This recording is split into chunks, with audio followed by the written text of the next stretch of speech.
All right. So we are here at RadFest 2025. I'm thrilled to be joined by Aubrey de Grey and Brian Kennedy. So to start, I just want to say this is my first time being at RadFest in person. I'm having a lot of fun. Want to thank Aubrey for putting together such a fantastic scientific component of this conference. Brian and I both Yeah, gave great talks job. along with a lot of other speakers. So thank you for having us here, and I think it's been a real success. Well, thank you for coming. Yeah, this is, as you said, it's the first time that RadFest has had so much research in it. I've spoken here a few times over the years, but they asked me to essentially organize half the program this time, and so it's become a very nice collaboration between the Coalition for Radical Life Extension, which is the organization that has done RadFest, and LEV Foundation, my organization. I think we're almost certainly going to do it some more. Sounds Yeah, great. great. So, I mean, maybe one sort of big picture concept to start with. I think for people who know something about the three of us or have been in the field for a while, I think there are some maybe preconceived notions about where we fall in terms of, being conservative to being very, I'll say, enthusiastic about the future, and also maybe our own perspectives on experimental therapies. And so it might be interesting just to talk about that and see how much people's preconceived notions actually align with reality. So maybe first we could start with kind of where we each land on our optimism or enthusiasm for discoveries in the future, go all the way running from extreme lifespan extension to longevity escape velocity to, more modest effects on health span, potentially lifespan in humans. So we probably think we all know where we each stand, but let's start with Aubrey and kind of where you're at today, and has it changed from where you were 10 years ago, 15 years ago? Yeah, so I guess I've always been on the relatively optimistic end of the spectrum when it comes to timeframes, but I think every expert in the field, if they're honest, they know that essentially, aging is the accumulation of damage of various types, and that therefore preventative maintenance just ought to work in principle. It's just a question of how difficult the problem is. And so, of course, a lot of what I do involves bringing technologies into the field that had not historically been so. I remember the days when I would invite someone to my conference and they would say, well, I'm very honored, thank you very much, Dr. de Grey, but I don't work on aging, so why on earth are you inviting me? And I would have to explain, right? So that happens a lot. It doesn't happen near so much now. But I think this is probably why I'm more optimistic. I feel I'm entitled to be, because I have this broader range of technologies that I'm thinking about as being relevant. However, in terms of what that means for what we should do now, it hardly means anything. The experiments that are the most important to do now are really the same, however optimistic or pessimistic we are. Interesting. Yeah, and if you're willing and you had to put a guess as to this concept of longevity escape velocity, maybe we can define that. But what's the time frame you think now we are, if that's going to happen, when that's going to happen? Yeah. So first of all, yes, let's define it. So the definition that I laid down about 20 years ago is basically that it is the minimum rate at which the research community has to improve the comprehensiveness of damage repair therapies, rejuvenation therapies, in order to stay one step ahead of the problem, such that people who are getting the state-of-the-art therapies at any point will not get biologically older, even however much chronologically older they get, and therefore will never get to the point where they have too much more damage in the body than what it's set up to tolerate, and they start to get sick on account of how long ago they were born. That's the definition. So I believe that we will reach, of course, we have to put probabilities on this because this is research, but I think we have a 50-50 chance of reaching longevity escape velocity by the end of the 2030s. So between, let's say, 12 to 15 years from now. And 10 years ago, I was saying about 20 years from now, so 20 to 25 years. So it's hardly slipped at all.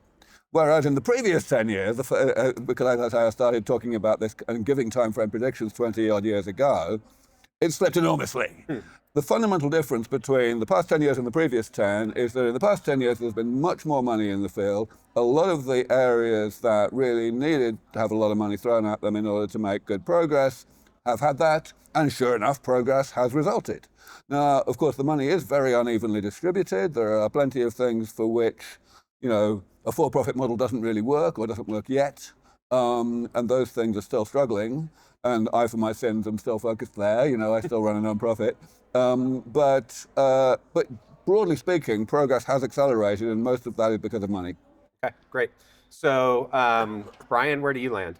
So, I guess maybe let's first, Brian and I, do you believe that longevity escape velocity is possible, likely to happen? And then we can talk about time frame, if you believe it's possible. Well, first of all, I'd say that you also said modest gains. So I'm very confident of modest gains in healthspan and maybe average lifespan in the next several years. I think we already have things that are going to do that.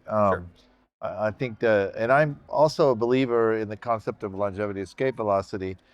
I don't think it's clear when we can get there, though. And one of the big questions I think right now, and especially at this conference, stackable is like the word of the conference. Like everybody's talking about how to stack different interventions together to have additive effects. And what you can stack the interventions, but whether the effects get stacked in your favor or not is still unclear. And so I think the question I have right now is that we have this whole array of potential interventions, but are they all too focused in one area? And so when you put them together, they're not going to stack well. Or cancel each other out. And I think if that happens, to get to extreme extension or longevity escape velocity, I think we may need to start thinking very differently about how we develop interventions. So that's exciting and still basic science, right? Yeah. So I align with both of you in the sense that I don't see any theoretical reason why this shouldn't happen, won't happen, assuming the human race doesn't destroy itself before we get there. I think I probably am closer to you, Brian, in the sense that I don't feel like we've made maybe as much progress as Aubrey does to be confident that we can clearly map that or predict how fast we're going to achieve anything like longevity escape velocity. And one of the things that I point to often in this area is if you just look at the ability to increase lifespan in laboratory animals, we really haven't made progress there, significant progress there. We found new things, but absolute magnitude hasn't really moved since the caloric restriction studies, of the 80s and 90s. Right, so this is, I think, a really important point for all of us and people like us, the other experts in the field who do a lot of public outreach and speaking. Because to me, the key thing to bear in mind is that we know two things about calorie restriction that also apply to all calorie restriction mimetics, because by definition they do the same thing to the body, right? And that overlapping, I would say, but yes. Okay, and that is two things. First of all, they work less well when you start later in life. And number two, they work much less well in longer-lived species than they do in shorter-lived species. We've known that forever. I remember being so shocked in the early 2000s when I found out that this fact was being essentially swept under the carpet. And people like Rich Miller were actually writing the opposite in print. So let me ask you, I want you to finish your thought, but this idea that it works much less well in longer-lived species, I generally agree with that, but what is the magnitude of that change? And I guess, part of the challenge is people point to like one-off experiments that are a little bit questionable in yeast, like a 10-fold effect from caloric restriction. Or worms. I would ignore that. Worms, but what is the biggest effect of caloric restriction in worms? It's not that big. It depends what you mean by calorie restriction. Of course, as I say, I'm including calorie restriction mimetics in this, and therefore one must also include genetic mimetics. And so I would say, 10. Fair. Right? Well, you're thinking of, I think, the age 1 mutant.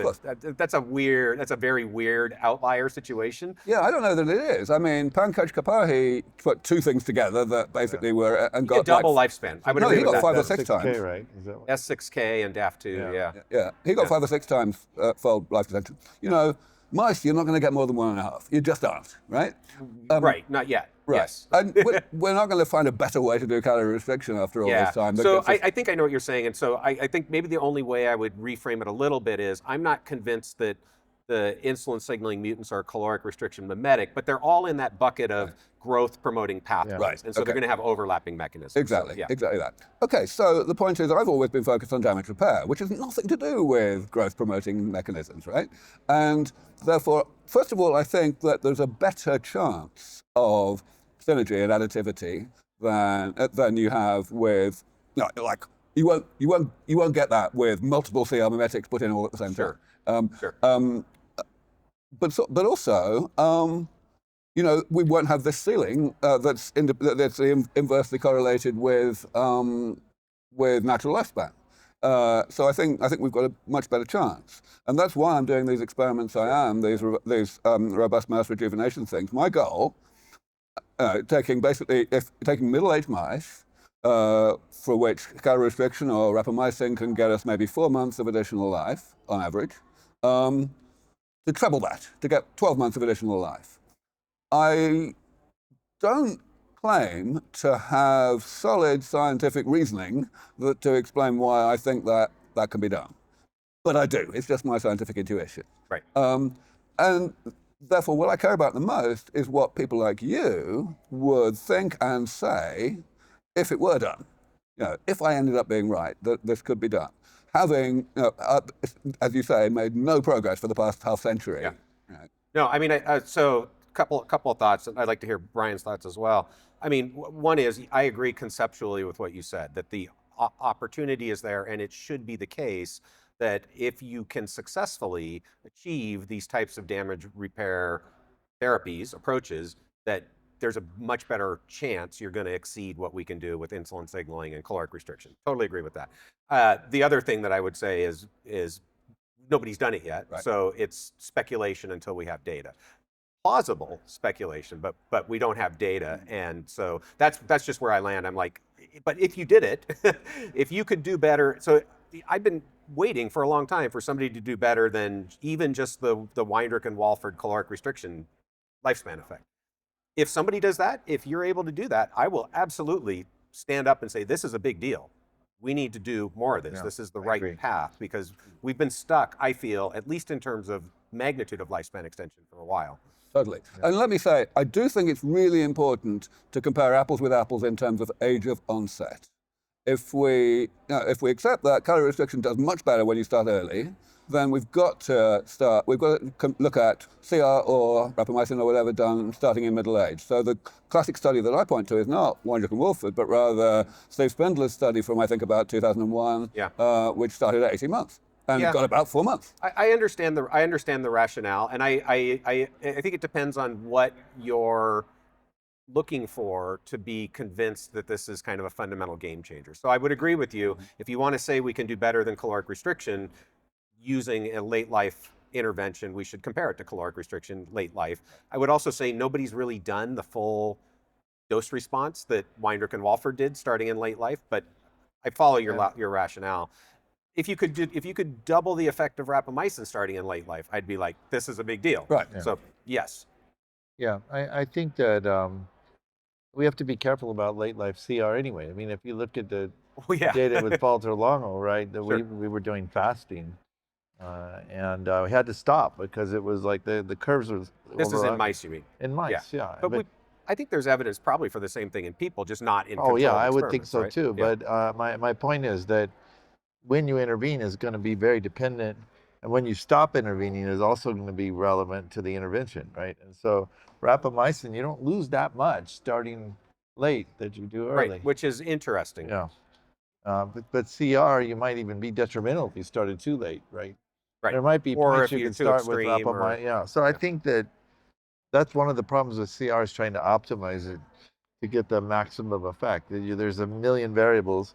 When to start, when to stop, Sure, yeah. I mean, you've got to definitely optimize the CR. You can't compare the best we can do in other ways with some mediocre way, right? I mean, the Spindler study that I mentioned, I think did everything right, and they got a really good result. One thing they did was they used an F1 cross. They used Black 6 cross to C3H. I'm actually, this is a bit of a digression, but I'll say it anyway. I'm actually keen on F1 crosses. Is that what you're doing in your studies Not now? yet, but only because we don't have enough mice. Okay. Currently, we're just using Black 6, but we're not using Het3, and the reason we're not is because we want to do cell therapies. And what with every Het3 mouse being genetically different, you're going to get immune reaction, right? Sure. So, which doesn't happen in an F1. Now, of course, the ITP and, Rich Miller and Harrison and so on, they view the the genetic heterogeneity of every mouse as a good thing, and in some ways it is. But but they only do oral interventions, right? Right. Yeah, I think I've always said this, that I think it's, on that debate, it's not worth getting too extreme in either direction. There are advantages to having a black 6 or an I agree. F1. Yeah. In some contexts, there are advantages to having an outcross in others. Ideally, we do everything in both. I think that it really depends on what the experiment is, and to get dogmatic about only doing it one way or the other doesn't make a lot of sense to me. Yeah. Yeah, completely. Yeah, I agree. So maybe you can just take us through where you're at with your mouse experiments now. And... Yeah. So our first study completed about 5 months ago. Started at the beginning of 2023. We bought 1,000 black 6 mice from Jack's that were already 18 months old, so they cost $300 each or something like that. And then we did a bunch of treatments to them, that some of which were also very expensive to do because they involved, like for example, we did heterochronic bone marrow transplant. So we killed a lot of young mice and scraped away their bone marrow and purified the stem cells and injected them, after mobilization. We chose things that had been shown in recent studies to extend life starting late in life in mice. The one thing that I think it's really important to emphasize is that whereas calorie restriction and CR mimetics have not made any progress, nevertheless, damage repair things, anything like that, any kind of rejuvenation, we're getting a really sharply accelerating cascade of studies that are doing this in all manner of different ways. Like when we started the first study 2.5 years ago, really, we didn't have a lot of choice about which things to use. Sure. So we only had 3 damage repair things plus rapamycin, right? And what are those, just so people are aware? Yeah, so I just mentioned heterochronic bone marrow transplant. We also did telomerase gene therapy, and we also had a senolytic. We had navitoclax conjugated with galactose, which actually was a bit of a bust for us because we were misled in various ways by the literature. But that's a detail. Happens. Yeah, it sure does. So it went pretty well, honestly. I mean, even though one of our interventions was a bit of a bust, we, I believe, did provide very solid confirmation of the concept that we wanted to prove, the idea that we could get additive effects in combination of these things. It was clearer in females than it was in males. And of course, the one thing that we didn't get that we would have loved to get would have been to beat the 4 months, right? So we only got about the same. So our next study, which we are desperate to get going on, we're going to throw 8 interventions together. We're going to give everybody rapamycin, except one control group, because we've decided, that's just so proven, and it's not really what we're studying anyway. Right.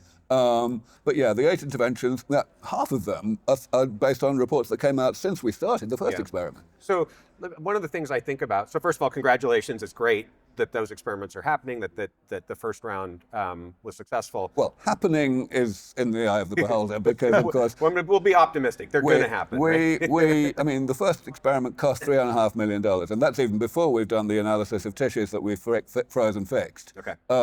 And the next study is going to be twice the size, 2,000 mice. So it's going to be like, $5 or $6 million. We have identified some cost savings. But and this is done through a CRO, right? That's right. We did the first study at iCore Life Sciences, which was originally a spin-out from my previous foundation. And it started out just focusing on one project, our way of addressing macular degeneration. And that's gone really well, actually. They're about to sell it to Big Pharma.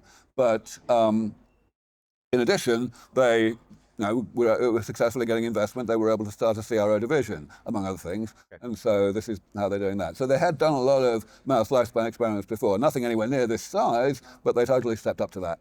Right, right. So the question I was going to ask is, when you do an experiment like this, how do you know that the dose of rapamycin you've got is optimized for longevity? And then if it's not, and I get it's a hard thing to do, so I'm not critical, I'm just saying it's something to consider, obviously. If it's not optimized for longevity, if you get additivity, this is something Brian and I talked a lot about when we were doing these epistasis experiments in yeast and worms. If you see additivity, you don't know whether that's because you're suboptimal here and you're still going through the same pathway, or you're actually doing 2 different things. Completely right. And Jeff Bezos, if you're listening, if I had, another couple of digits on the budget that I have, then I would totally do multiple doses now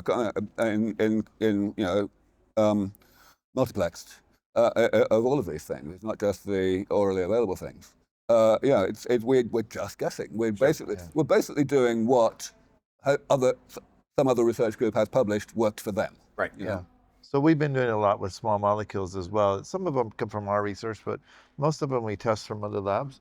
And I'm actually encouraged by that. A lot of, I'd say over half of them, we see an effect on health span and frailty with it. And so I feel like there's more robustness in this field than we like to think sometimes. Even though a lot of times the lifespan results haven't been reproducible, you feel like frailty and health span. Well, at least for us, we're not doing lifespan in most of our interventions. So I can't comment on that. Yeah. So actually that raises a question. Do you feel like the kinds of experiments Aubrey is doing would be better done looking at these other metrics around frailty and health span, or do you think lifespan? Well, first of all, I think he's looking at a range of metrics. But we looked at an awful lot of health span stuff. Yeah, but I think that we should look at both, obviously. Again, it's a money question. Sure. Yeah, it's also a speed question. That's one reason we don't do survival curves all the time. I would add, though, that when we start combining things together, then we don't get anywhere near the positive signals we hoped. And so that's been a surprise for us. We thought there'd be easier to make. And I wonder, and it was partly because of Brian's experience in that regard that I designed our studies to explicitly look for antagonistic interactions. So we have obviously a group getting all of our interventions, a group getting none of them. We have groups getting exactly one individually, so that we can confirm that we're recapitulating the literature. But we also have groups getting all but one, which is precisely how we identify that. And I think even though I feel optimistic that we won't see antagonistic interactions very often, not as often as you do, because we're not just using small molecules, we're doing damage repair. That's just an intuition. That's a very soft intuition. Right. Fine. Right. Go ahead. I think, though, that one of the things that I'm really concerned about, though, is that we define additivity very narrowly. And so we're all talking about that. How do we get longer lifespan extension? But when you say optimizing a dose of rapamycin, that optimal dose in the presence of the other drug could be totally different. You're right.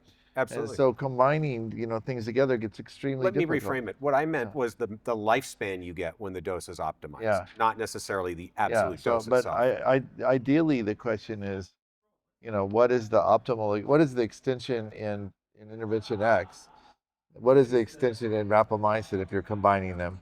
And then at the optimal doses combined, what is the extension? So it's an extremely hard question to again, answer. you would need a lot more resources to do full dose responses and all the different combinations. But I think that it's also important that if you get the same extension as rapamycin with less rapamycin, that's also an interesting study. It is. Yeah. So it doesn't answer whether the two interventions are acting through the same mechanism or not. No, not completely, but it does suggest you might combine them together and reduce side effects. Right. There's another aspect about the importance of lifespan, which is the rhetorical aspect.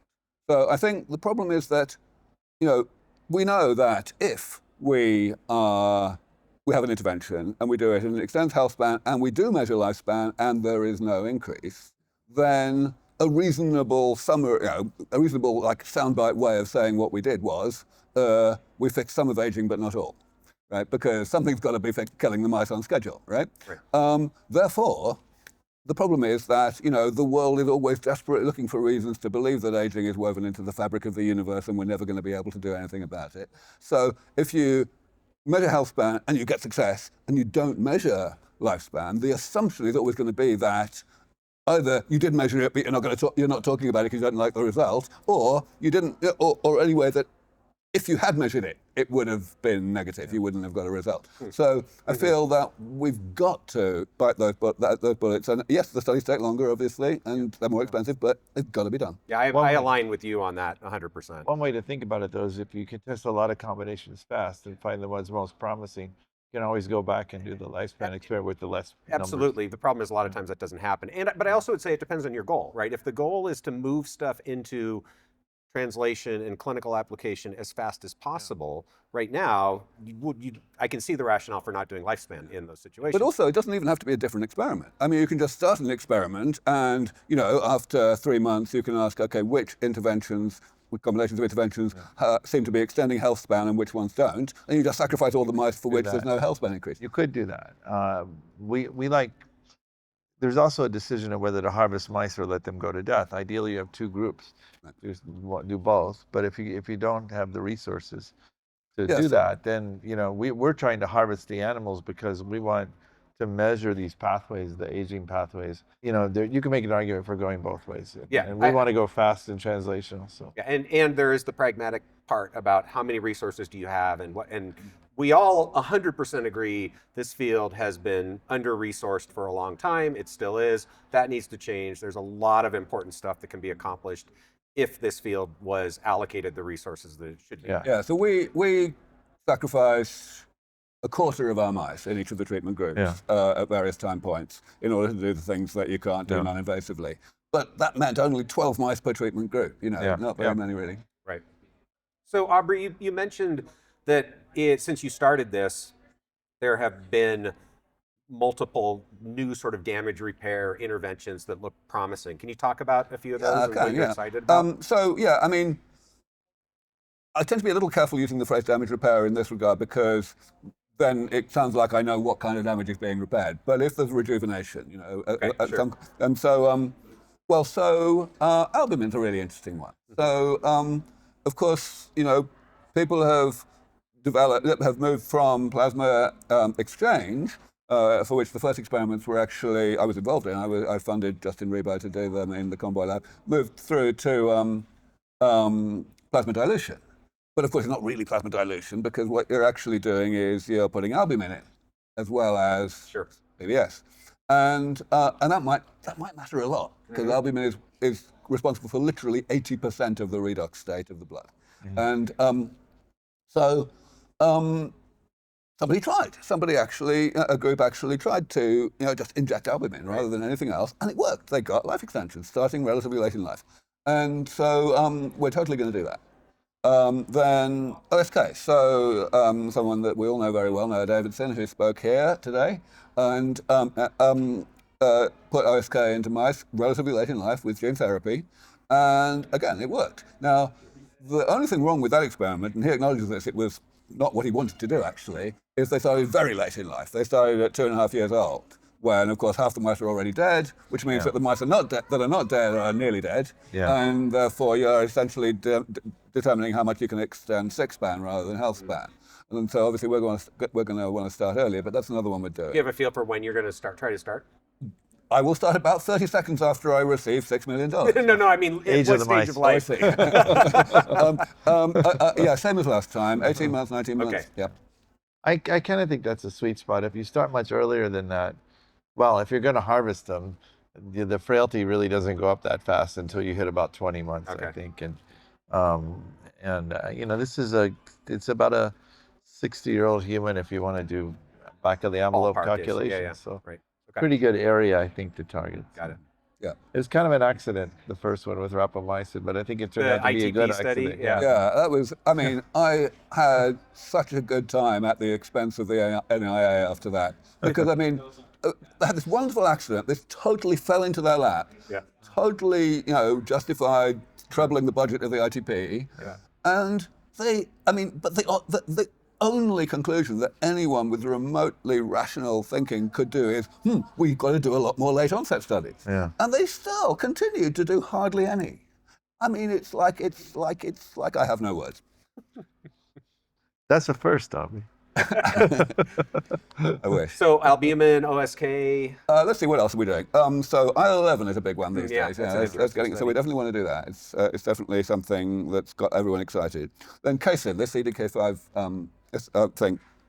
Yeah, we're very keen on that. There are some things actually we're still a little bit on the fence as to whether we're going to do. So the ITP got a remarkably good result, both starting at like 3 months of age and starting at like 9 months, with rapamycin plus acarbose. Yeah. And so we're thinking we might throw acarbose in. We don't know. So are you doing any of the other ITP drugs? Probably not. We're probably going to, one thing we're always looking to do, of course, is to maximize the chance that we will not just duplicate other people. Sure. And so one thing we're definitely doing is we're not doing very much that's orally available. We're mostly looking at cell therapies and gene therapies and stuff. Some of it obviously is orally available, So but let me ask: is that because you think? Because I know it's because the ITP are not. That's all. It's because the ITP are 100% orally available stuff, and that's all. No. But I mean, so to my mind, I would think about certainly SGLT2 inhibitors and 17 alpha estradiol or estriol, because I think the SGLT2 inhibitor could be a similar mechanism to rapamycin. But the estradiol is probably, I would think, probably something different. So if the idea is to try to hit different Well, no, I agree with that. buckets. And of course, AKG, but I mean, I don't just want to duplicate I don't only want not to duplicate the ITP. I also don't want to duplicate Brian. And Brian's doing a bunch of combination stuff, like this. Okay. So then, yes, another one we're doing, which will be orally available, but which is definitely not something that's been tested yet, is deuterated fatty acids, which I've been following for 20 years, ever since the idea Take came. us through the rationale for that. Right. So basically, when you have a deuterium atom instead of a hydrogen atom somewhere, then the bond between it and whatever it's attached to, typically a carbon, is going to be more stable than with a regular hydrogen, and less reactive. And the magnitude of that effect in isolation is quite small. But way back 20 odd years ago, the people who were developing this idea asked me what direction they should go for therapeutically, and I said, you've totally got to do it with fatty acids. Because the way that fatty acids are bad for you, if you've got the wrong ones, is through a chain reaction. The lipid peroxidation chain reaction is basically like a nuclear reaction, it's like it goes exponentially. So, well, not quite exponentially, because of course you've got antioxidants all the time, but it definitely goes a lot faster than linearly. So you could get potentially a big effect from having only a relatively small proportion of your fatty acids replaced, deuterated in the right way. Then the question is, what is the right way? Turns out that if you think of the molecular structure of a fatty acid, double bond, single bond, double bond, then the only hydrogens that matter for the purpose of minimizing peroxidation are the ones between what are called the bisallylic ones, the ones between the single bonds. The ones that are on the double bonds are not sensitive. So all very well. Initially, it was really expensive and hard work to do these experiments because you had to construct these things with total synthesis from a single carbon building block. And so, but still, experiments were done, and they were remarkably encouraging. First yeast, then C. elegans, then they moved up to mice. And then there was a miracle that occurred maybe 5 or 6 years ago, where a group that the company was working with developed a catalytic approach, which is just one pot. You can now it doesn't work for linoleic acid. You have to have 3 double bonds or more, but it works for everything else. And basically, they can now make grams of this stuff for pennies, and so they're giving it for all we need for free. And Jan Weich and Claudia Graverkamp actually did a lifespan experiment on this recently, which gave reasonably positive results. Do you remember what the magnitude of effect was? I haven't seen the data. I just heard it was positive. Yeah, I haven't seen. I think I probably have seen it actually, but it hasn't been published yet. Oh, okay. Nevertheless, yeah. So really excited about that. Okay. And it's clearly going to. Well, it clearly feels like it's going to have a very orthogonal mechanism for anything else. Right. So pretty hopeful. Interesting. All right. Very cool. Okay. Let's talk about some of the stuff that's happening at this meeting here. So if you walk through sort of the exhibitor area, there's a lot of interventions. And actually, I don't know. I mean, I know definitely where Brian's thinking in the longevity medicine space is. I don't know that I've heard you talk a lot about this. So maybe, to the extent that you can sort of share what your thoughts are about what's happening actually in clinics now. Yeah, I mean, to put it bluntly, I would say a lot of the things that are out right now, including some of the things that are present here, are a bit sketchy, but it's not the A4M. Right? Okay, I mean, fair enough. there's sketchy and there's really sketchy. Right? Sketchy squared. I have never been to an A4M conference. So. I did actually go to one maybe 20 years ago. But yeah, I mean, when I started out, when nobody knew me and I was just getting to conferences, it was very helpful that I look the way I do. Because, you can't seriously look at me for more than a second and think that I might be in this for personal financial gain. and whereas, of course, the people we're talking about tend to wear suits and ties and look terribly smarmy. So, so, I mean, I feel there's a balance there. On the one hand, everybody knows and has known for millennia that there exists this thing called snake oil, right? That, it's all caveat emptor, really. And if you choose not to think that way and you just choose to buy things on a whim, then, well, it's your money and it's your expensive urine. So, I don't really feel too terrible about it. I mean, of course, there are various people in the field, who have PhDs rather than MDs and who say things that people like us might not want to say.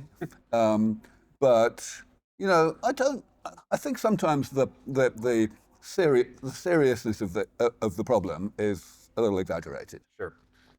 Hear about mTOR all the time. This might be the first time you heard caveat emptor on your show.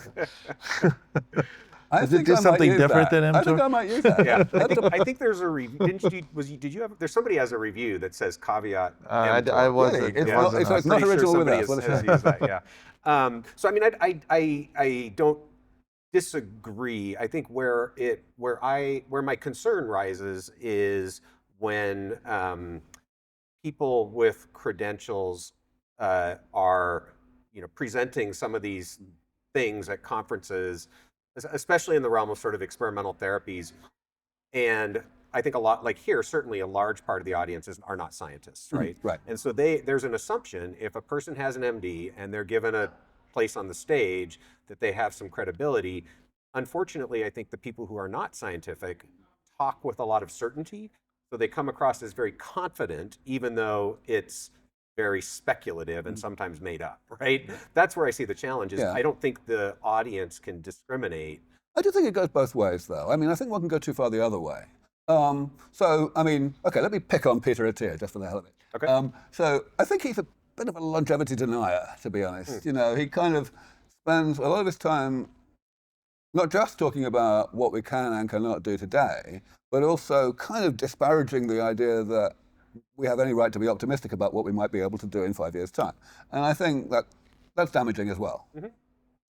So I think that's fair. I mean, again, we can all point to things that are potentially damaging to the field. I think that's not a direction I want to go right now necessarily. But I do think maybe it would be interesting, not from the perspective of trying to talk about what's snake oil or what's not snake oil, but just kind of we can each very quickly give our opinions on some of the experimental therapies that are on show here, right? And see where we land in terms of like, is this something that's real? Should people be doing it? Yeah. Well, let me have say you done it? I don't know. Aubrey, have you ever talked about like what you personally do? Yeah, people ask me that a lot, Okay. and I'm one of those repulsively lucky people who, I eat and drink exactly what I like and nothing happens, and I don't even exercise. But of course, I do not recommend that people should follow the same thing. I always say the only generic information one can give is pay attention to your own body, see what works and what doesn't work. But in terms of how I evaluate things and how I evaluate the appropriateness with which people talk about things, I think it's often complicated.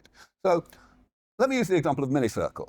This is a gene therapy company based in Austin that has done a clinical trial on maybe 40 or 50 people in Honduras in this special economic zone called Prospera. Right, but let me ask, was it a real clinical trial? Well, how do you mean? I mean, was there independent data collection? Like, the question I have is, how do you know that data is real? Well, of course. So I don't know that the proof that the data is real is as solid as they say it is. And that's actually one of the reasons I use it as an example. Okay. However, I have had personal direct interactions with a number of the people who were in the trial. That helps. Thing is, though, I mean, yes, I think there are plenty of opportunities to get independent validation and replication of what was done. But the main criticism that has been leveled at that study was not that maybe all the data were made up because they've got a lot of data of a lot of different types, but rather the simple implausibility that a plasmid could express highly enough to achieve the levels of follistatin in the circulation that we're seeing. If those follistatin levels are real, then all the benefits that were measured at the clinical level are plausible. So it's really only how the hell have they managed to pull off such an extraordinary miracle in terms of plasmid expression levels. And nobody knows the answer to that yet. In fact, Matt Davis, who's been here, one of the speakers I invited, I asked him this on stage today, and he said he doesn't know. He said, we may have got lucky in some ways. So basically what I'm looking forward to is, looks like the paper reporting on this trial will come out fairly soon. Once it does, I want to see a lot of other groups just trying plasmid delivery, transdermal plasmid delivery, for whatever marker, for whatever, reported gene, just to see whether this method can be reproduced. Sure. I mean, we've all seen over the years that some things that look miraculous, it turns out they're actually really easy to reproduce, like, IPS or CRISPR. Right. And some things are really hard. Right. Yep, I agree. So, I think on the mini circle trial piece, and maybe more generally, one of the challenges is I don't think we have, first of all, we don't really know that these benefits are benefits. So if you're talking about changes in lean mass, do they last? Are they functional, right? Those are questions that are important to ask, but they're potentially in line with what we would consider the goal of the follistatin therapy. Oh, and let me say something about that I think is really important to emphasize in terms of the community. What we've historically seen in unapproved therapies, being accessed through medical tourism, is almost no transparency with regard to follow-up. Yes, that's where I was going to go. Yeah. Right, because the people who are delivering this thing, they don't want the bad news, right? Right. Yeah. Whereas now we have the advantage that not only are the companies in this, they're a lot less mercenary than they were. There's a lot more, genuine mission focus on the part of the companies themselves, but also the patients are not just doing it secretly. Yeah. A lot of the patients are totally, publicly saying that they were patients in this or that trial, whether it's that trial, whether it's a TRIM trial, and those people are absolutely abundantly following up and getting well measured, and good information will come out of this. Yeah. I agree. I would be, in my view, better if the information was being collected independently. But you're right, we are getting more anecdotal information from the people who are doing and I these think therapies. There's a lot of information that can be provided by companies, and I'm just encouraging this as much as possible. Yeah, I was talking in my talk about a methylation clock data that came from a private company, and they shared. I don't have any involvement with that company, but they shared the data with us, and we analyzed it. Right.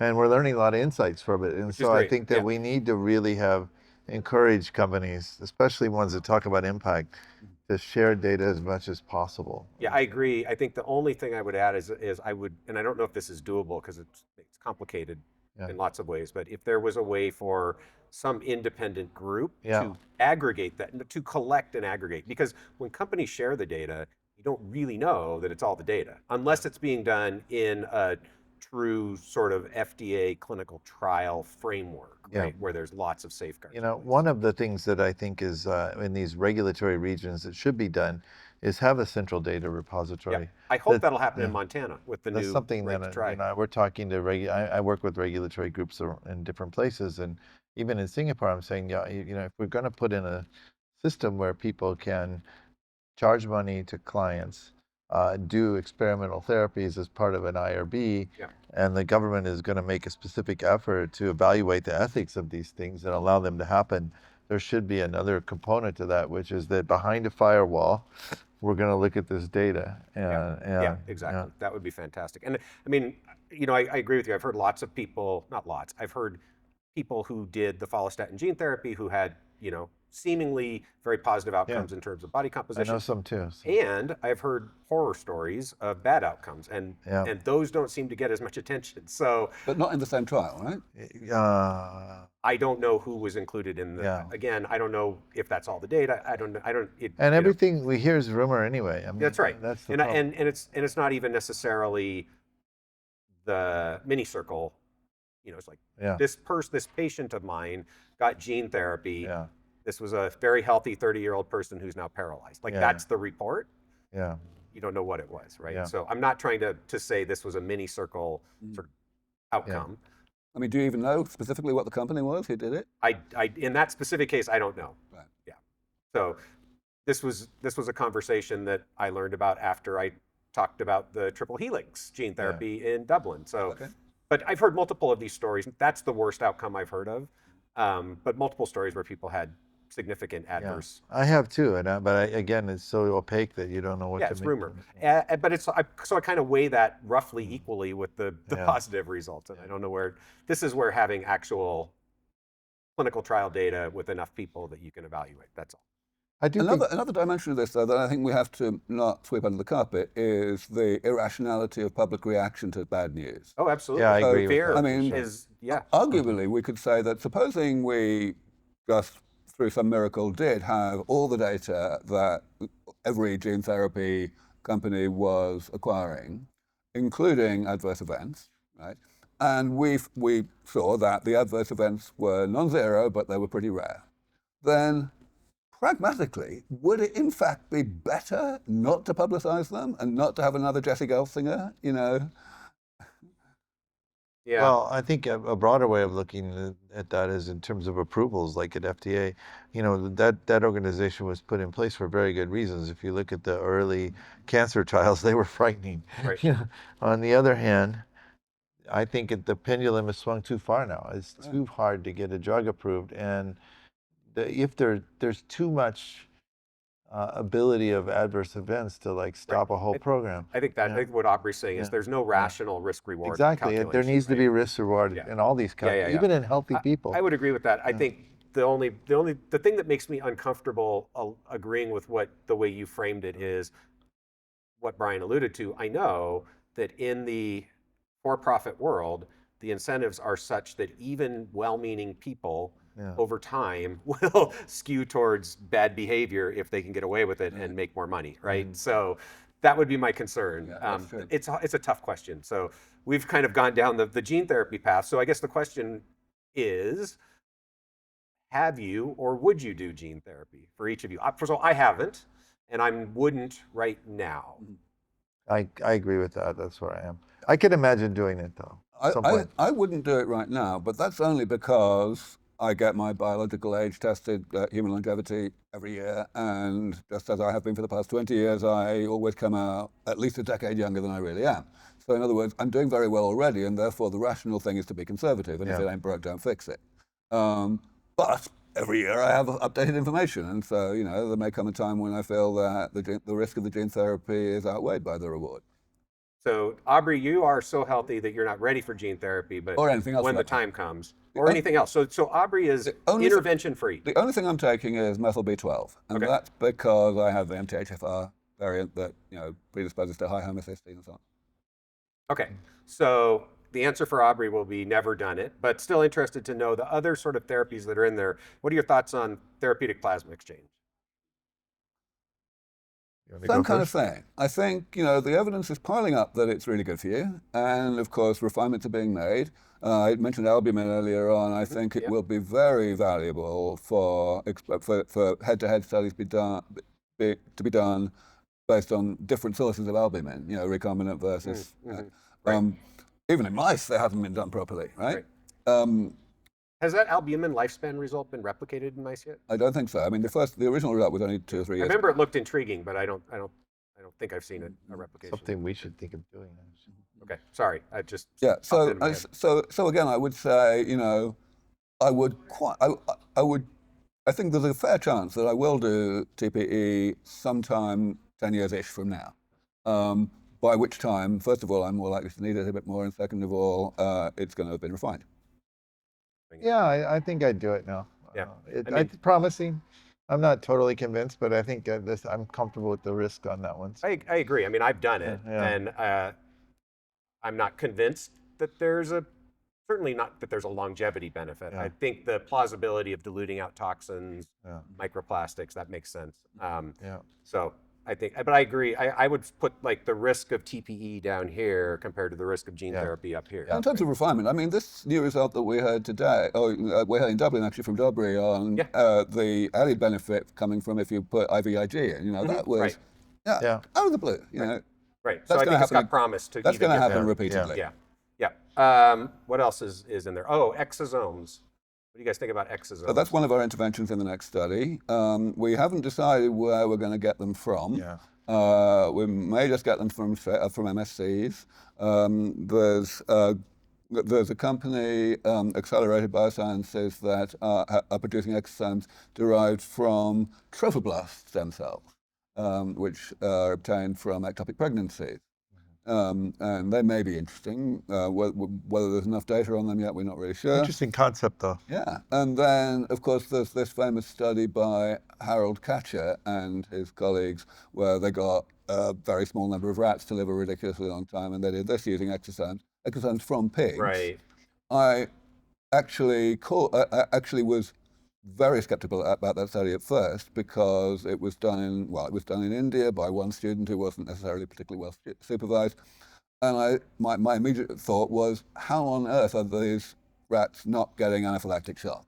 You know, because there's bound to be, you know, really very badly immunogenic things on the exosomes. So I actually was able to get the study, that part of the study replicated. I was able to get, you know, some people in South America to get hold of half a dozen rats and to follow the exact protocol in the paper in terms of isolating the exosomes from these pigs.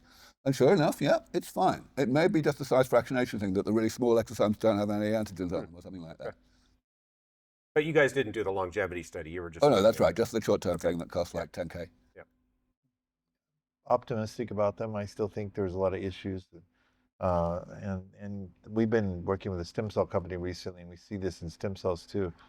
When you try to go to GMP production of either exosomes or of stem cells, then you have huge issues about dealing with getting consistent results if you're differentiating the stem cells, or the batch effects in the exosomes are still quite large. And I think that a lot of the testing that's done is still pretty primitive for exosomes too.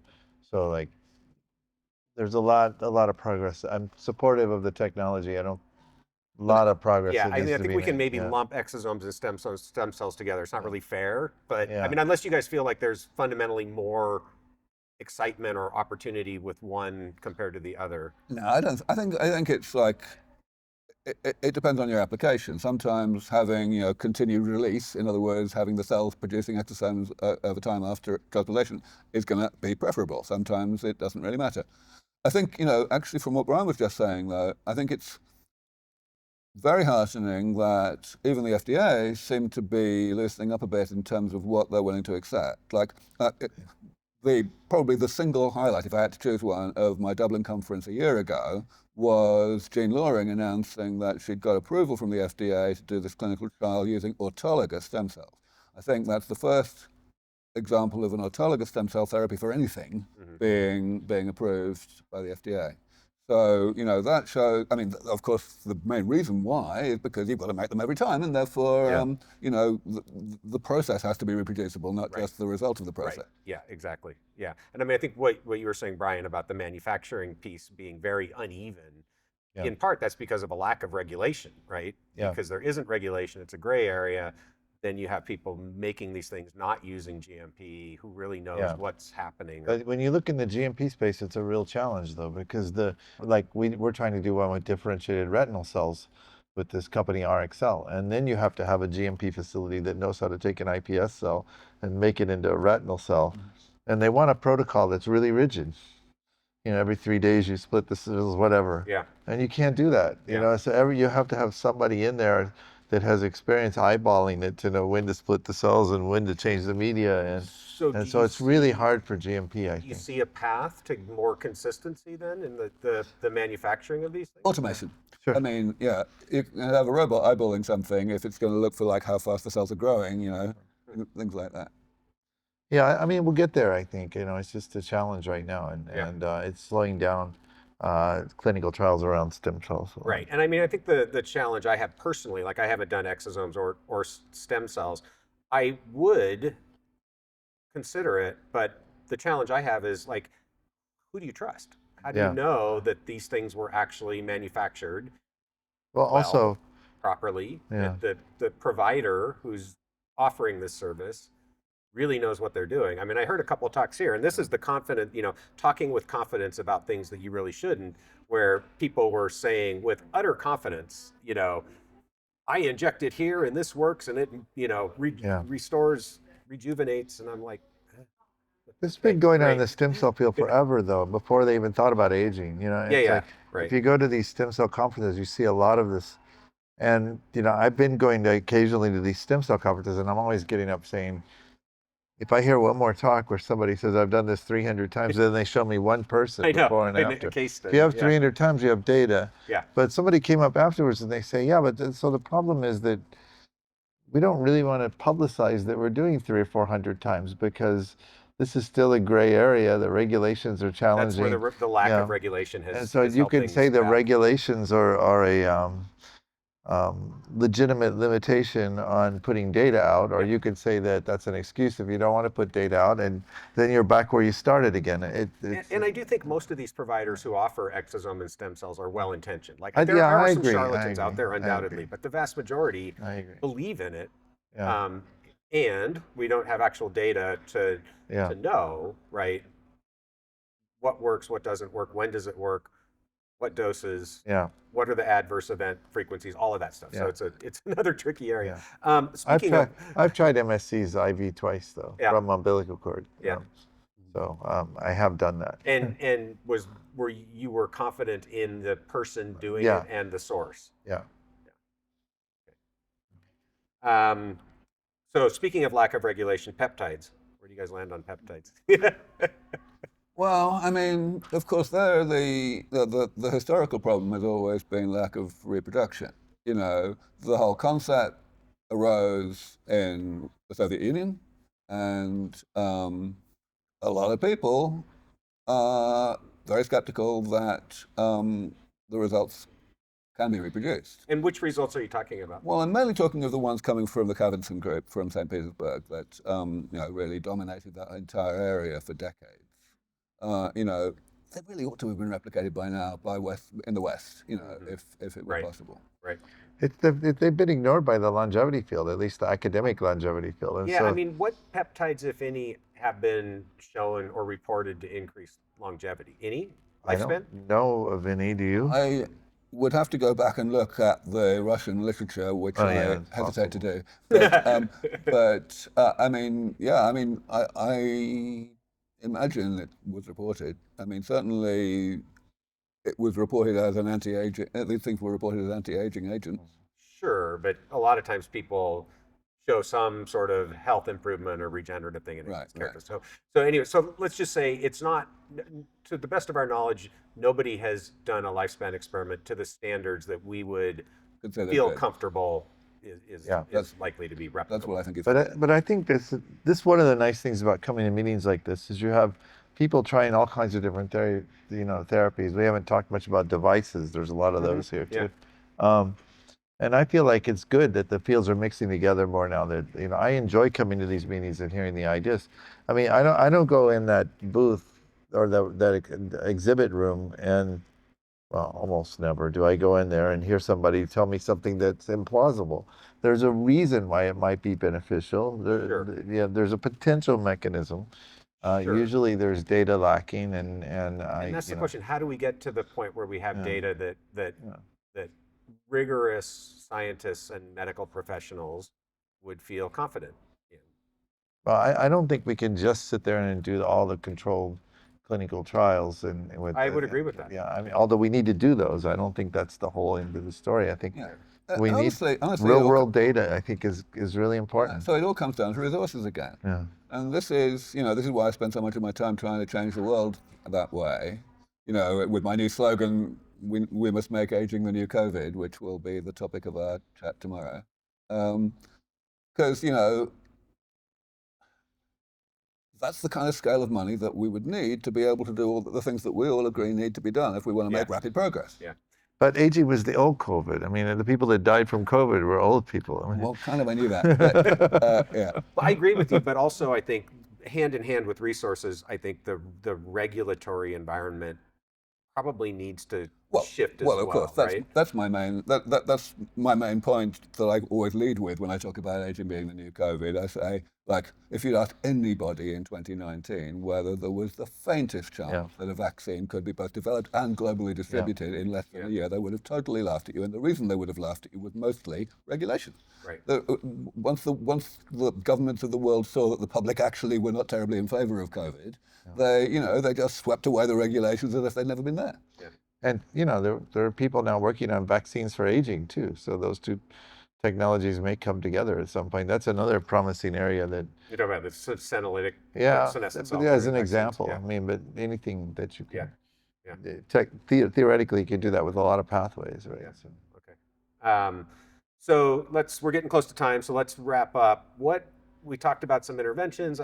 We'll make it more open-ended. Like, what is one thing that you're each really excited about? It could be a new therapy, could be new discovery, could be a new device, could be what in the field. What are you most excited about? What are you excited about? So I mean, my usual answer, I'm going to give my usual answer, which is like, it's not any single thing that I'm most excited about. It's the acceleration of arrival of new things. The fact that it's happening more and more frequently. Other than that, the things I tend to be excited about are the things at the very earliest stage. Like, it was only last year that I discovered the groups working on this enzyme USP30. You may have seen the first talk today. She was also up on stage yesterday. This has a genuine shot at completely obviating all of the like $10 or $15 million that I've spent on allotopic expression over the past 20 years, right? Yeah. And that would make me so happy, because, I could explain the biology, but yeah, so that's really exciting, but it's completely unproven at this point. Right. And then Chris Schaffmeister's business of like building these very small molecules that have rigidity so that you can design them to, to bind cofactors and to do enzymatic reactions, completely new, right? And those are the things that always excite me the most. Yeah. What about you, Brian? It's always great. I agree with that. It's always great coming to a meeting and hear about something new that you didn't know before. I think that, this is a bit self-serving, but we've been trying really hard to take clocks and put them into the mainstream. And working with Jan Gruber and Fengsheng in US now, we have this clock based on clinical chemistries that gets around the reproducibility of the data problem. They're using all very standard measures for things that clinics use all the time, and we can predict mortality with it 20 years out better than anything else. Right. And then we can work backwards to a biologic age and to specific drivers of the biologic age that are actionable. And so when we talk to hospitals about that now, they're saying, oh, we want to be in this. Now we get it.